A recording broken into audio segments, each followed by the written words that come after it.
Olá, minha amiga, meu amigo, hora do nosso encontro nesta terça-feira, 22 de julho. Em 1935, Getúlio Vargas, que tomou o poder com a Revolução de 30 e logo virou ditador, ele mesmo se chamava ditador, na biografia dele ele se autodenomina ditador, instituiu, 1935, a Voz do Brasil, que era a hora do Brasil, era uma hora. Das 7 às 8. Eu lembro que meu pai trabalhava em rádio, o último programa era um programa esportivo que terminava às 7, em seguida tocavam os acordes da abertura do Guarani de Carlos Gomes e entrava a Voz do Brasil. Eu lembro que quando eu estava no governo, Figueiredo, a gente tratava muita coisa com a Voz do Brasil, porque tinha grande penetração na Amazônia, né? Onde, naquele tempo, né, 1979, ainda não havia todo esse alcance aí proporcionado pelo mundo digital. A Voz do Brasil revelou grandes locutores e locutoras, né, grandes vozes. Eu não vou dizer aqui nenhum, porque eu vou esquecer dos outros e não quero fazer injustiça. Enfim, fica aqui o registro. Lembre-se de se inscrever e, ao final, de deixar o gostei ou não gostei.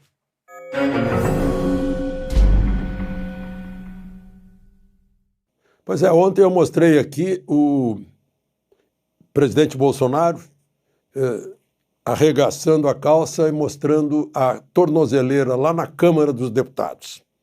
Eu tomei o cuidado de tirar o som para não parecer que ele estivesse dando declarações numa rede social, né? Porque estava proibido. Porque não tem como, se ele entrar numa padaria, alguém vai filmar tudo que ele está conversando, né? Vai registrar e vai publicar na rede social. Ele não tem como controlar isso. Ele foi lá para uma reunião com seus apoiadores da Câmara, os deputados, em geral deputados do PL, que tentaram fazer uma reunião hoje, mas foram impedidos pelo presidente da Câmara. Hugo Mota cortou até o ar-condicionado, dizendo, não, está em recesso.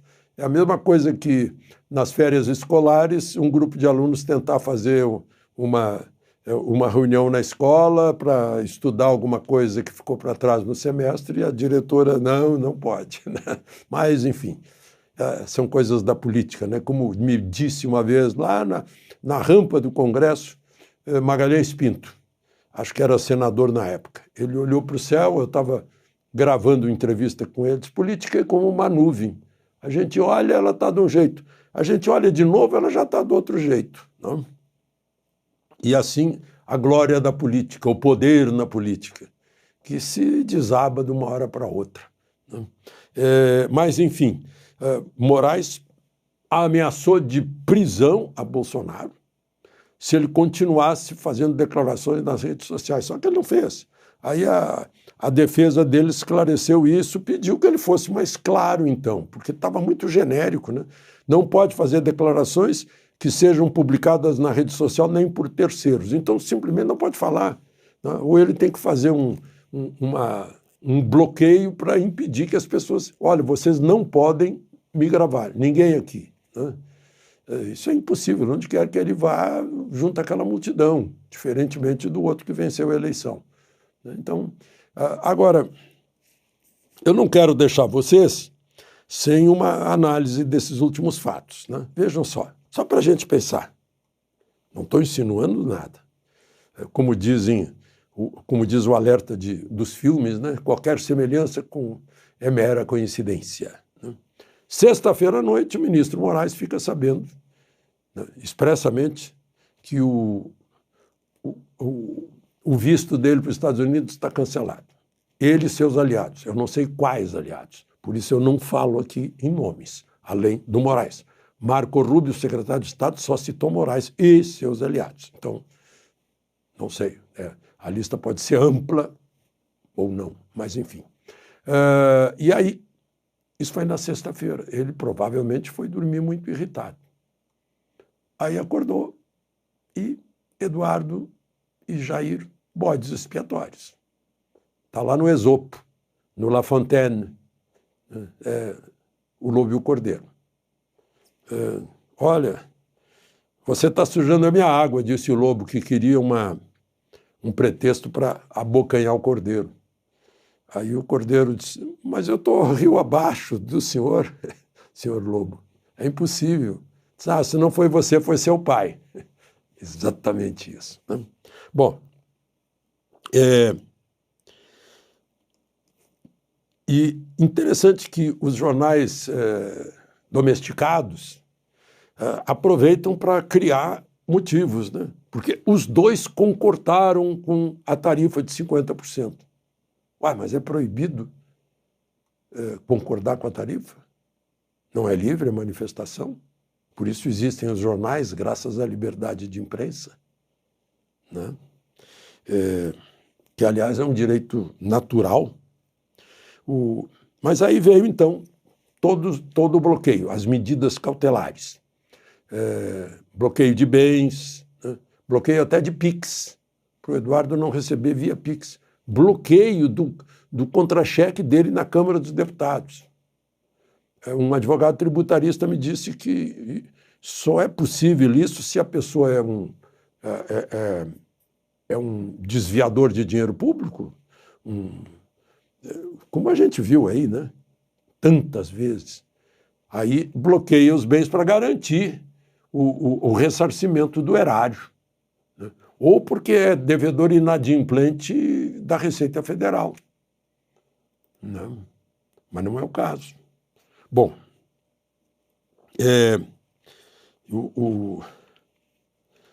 enquanto isso, lá no Chile, o presidente Lula defendia a democracia, né?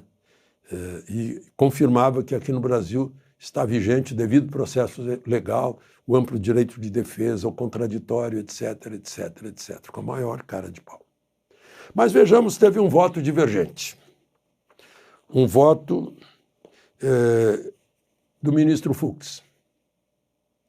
Bendita a escolha de um juiz de direito de carreira com notável saber jurídico, como diz a Constituição, para o Supremo. Esse é o ministro Luiz Fux, que passou por fóruns lá, por instâncias complicadas no Rio de Janeiro, inclusive Duque de Caxias, Baixada Fluminense, né? Então, aí eu li o voto dele, conciso, 5 páginas, derrubou um por um dos argumentos do relator Moraes, que foram aprovados por outros 3 ministros, Dino, que é juiz federal de carreira, Zanin, que foi advogado de Lula, e Carmen Lúcia, que parece que é do Ministério Público, né? Aí ele começa, né? Tem que fazer um resumo, porque são 5 páginas, que o Supremo ia sofrer influência do Eduardo Bolsonaro e do Jair Bolsonaro. A gente fica pensando, só se a corte for muito fraquinha para se curvar. Ele lembra que a corte nunca se curvou. Atacar a independência do Supremo, ele lembra a mesma coisa, o Supremo sempre foi independente, né? Mesmo até em tempos de governo militar, quando foi decretada a aposentadoria de, parece que 2 ministros ou 3, o Supremo continuou numa posição altiva, né? Criar entraves econômicos. Aí ele disse, o problema de entraves econômicos na economia, as tarifas, isso é um assunto do presidente da República e do Ministério de Relações Exteriores, né? Obstar a ação penal 2.668. Aí ele estranha, porque a ação já está com instrução judicial concluída e em alegações finais de defesa. Está muito tarde para obstar essa ação. E aí ele lembra, Bolsonaro tem domicílio certo, passaporte retido, né? Não há nenhuma, nem da Polícia Federal, nem do Ministério Público, uma prova de perigo de fuga. A decisão de Moraes se baseia em, aspas, possível prática de ilícitos, fecha aspas. Aí é aquele filme do sujeito que era punido agora do possível crime que vai cometer no futuro. Impedir de usar os meios de comunicação confronta, né, a cláusula pétrea da liberdade de expressão. E aí ele ainda cita Celso de Mello. que foi presidente do Supremo, era decano até há pouco tempo. As medidas impostas restringem direitos fundamentais como a liberdade de ir e vir, a liberdade de expressão e de comunicação, sem que se demonstrasse essa necessidade. Para impor cautelares é preciso justificar, demonstrar. Faz a demonstração e termina. Sicut erat demonstrandum. Ah, o latim, né? À luz de requerimentos legais, não se vislumbra a necessidade dessas medidas. Aí ele vota contra. Vejam só, 4-1. Referendaram as medidas. Quando ele as aplicou, era ele sozinho. A Polícia Federal já estava lá no banheiro pegando o pendrive com músicas religiosas, né? Não estava referendado ainda, mas foi referendado. 4-1. 4 referendaram. Quantos são os ministros do Supremo? São 11. 4, portanto, não é maioria de 11. Né? Só para a gente lembrar, porque o ministro Marco Aurélio está lembrando que nunca, enquanto ele esteve no Supremo, por décadas, um caso